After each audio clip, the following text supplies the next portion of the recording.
The ground is shaking. Not from an earthquake, from them. You press your back against the mud brick wall of your house and you listen. A sound like thunder that does not stop. Like the sky itself is being dismantled, one stone at a time. Your neighbor, a baker, a man who has lived on this street for 40 years, looks at you from across the alley and says, "The walls will hold. They have always held." He was dead before the week was out. Let me take you back. It is 1258 CE. You are in Baghdad.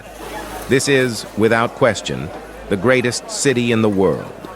1 million people live here, perhaps more. There are hospitals here with wards for the blind, observatories that map the stars with instruments no other civilization has yet built, markets selling silk from China, spices from India, glass from Venice, and at the center of the city, the House of Wisdom, the greatest library ever assembled by human hands. 400,000 books, mathematics, medicine, philosophy, astronomy, knowledge gathered from every corner of the known world over 5 centuries. The smell of the market in the morning, cardamom and copper. A muezzin calling from a minaret, so tall it casts a shadow across 3 streets. Children running beneath it without looking up, because they have grown up beneath it, because they cannot imagine a world without it. You are not a soldier, you are a merchant, a craftsman, a scholar, a mother, an ordinary person inside the most extraordinary place on earth. And for weeks now you have seen the smoke on the horizon, the Mongol campfires, hundreds of thousands of them stretching further than you can see. The Caliph, Al-Mustasim, God's shadow on earth, ruler of the Islamic world, posted messages at the city gates, messages of confidence, promises of relief, assurances that God would not allow the capital of civilization to fall. So you stayed. Here is what you got wrong. You thought the walls were the protection. They were not. The Mongols have taken 60 cities in the past generation. Not one of those cities believed it would happen until it did. Samarkand, Kiev, Nishapur. Each one a great city, each one certain of its walls, each one reduced to ash and silence. The Mongol army moves in ways no army in history has matched. They communicate across thousands of miles. They adapt to every terrain, every fortification, every defense, and they keep records of every city that refused to surrender. Baghdad refused.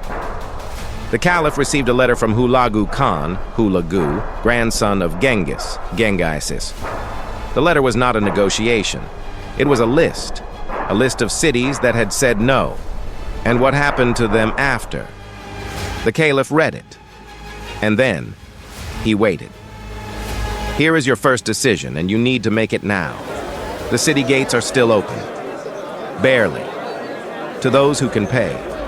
To those who have somewhere to go. You have heard what happens to cities that resist. You have also heard the Caliph's promises. That armies from Egypt are coming. That the walls of Baghdad have stood for 500 years. That God would not allow this. Do you leave? Your home is here. Your workshop. Your books. Your children's school. Everything you have ever built. Do you trust the walls? Or do you trust what you have heard about what waits outside them? The people who left in those first weeks, the ones who swallowed their fear and went while it was still embarrassing to leave, most of them survived. The ones who waited for permission to be afraid were gambling with every day they had left. On the 10th of February, 1258, the walls broke. It did not happen the way sieges happen in stories. No single dramatic explosion, no hero at the gate. The Mongols were methodical. They had done this before. The eastern wall, then the next, then the next, and then they were inside. For 3 days, 150,000 soldiers were given the city.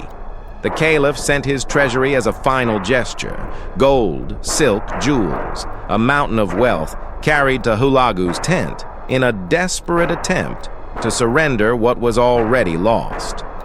Hulagu received it. Then he asked the Caliph one question: "Why, if you had all this gold, did you not spend it on soldiers to defend your people?" The Caliph had no answer. He was executed shortly after, rolled in a carpet so that royal blood would not touch the ground, trampled. The richest man in the Islamic world, the shadow of God on earth, a carpet. If you are still alive at this point, you have seconds to decide. The sound inside the city now is unlike anything you have heard before. It is not the clean sound of battle. It is the sound of 150,000 men working through a city of 1 million, building by building, street by street. The smoke is everywhere, not from fire alone, from the things inside the buildings that are burning. From the libraries, the Tigris River has changed color, first red. Then, as the soldiers reach the library district, black. 40,000 books float on the surface of the water. The ink runs out of them as they sink. 5 centuries of human knowledge dissolving. You have spent years in rooms filled with those books. You know what they smell like. Old paper and cedar oil. Ink dried 100 years before you were born, holding ideas that no one alive remembers originating. Gone. In an afternoon, Hulagu's wife was a Nestorian Christian, Ni Sutor I-un. He had issued orders protecting Christians and Jews in the city. If you could reach a church, you had a chance. If you moved fast. If you did not stop to watch. If you had already decided, weeks ago, which way you would run when the moment came. The people who survived the siege of Baghdad were not the ones who fought. They were the ones who accepted the truth before it was comfortable to accept it. So, would you survive the Mongol siege of Baghdad? Honestly, most did not. Historians estimate between 100,000 and 800,000 people died in the weeks that followed. The city that had held 1 million people became rubble and silence. But some survived. The ones who left early when leaving still felt like cowardice. The ones who understood that a wall is just stone. That a promise from authority is not the same as safety. That waiting for someone else to make the decision is itself a decision. A few scholars in the chaos grabbed manuscripts and ran south, to Cairo, to Persia, to places that seemed impossible. Some of the knowledge survived, not because the institution saved it, because individual people in the worst moment they had ever lived chose to carry something out of the fire.